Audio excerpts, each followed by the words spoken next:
Yesterday, Kyle Peterson gave us the finisher 411. Today, the FG knot. This is In Through the Outdoors, and I'm your guide, Chasen Walter.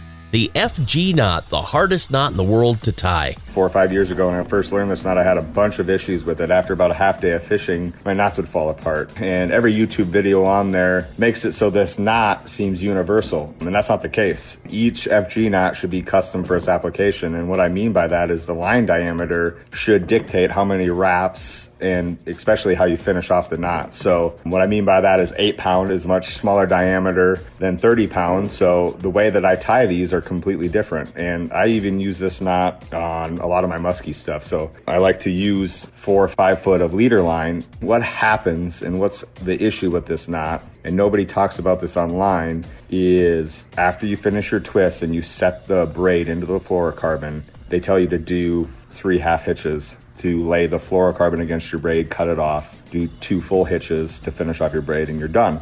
And what's happening with that is that braid is slipping past the end of your fluorocarbon where you cut that off, and then it's starting to get loose, so then it drops, and then it's allowing this to all unravel, and that's why you're losing fish. So after I've switched to this new modified way, not one has come undone. No, there's no super gluing, no.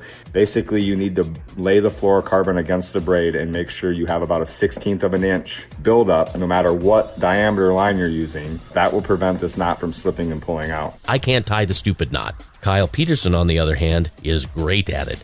I'm Chasen Walter, and that's In Through the Outdoors. Be safe, and thanks for listening. There's more In Through the Outdoors on my YouTube channel at Chasen Walter's In Through the Outdoors. Please hit subscribe while you're there and check out Between Hook Sets live every Wednesday night at 7 p.m. and get both wherever you dabble in podcasts.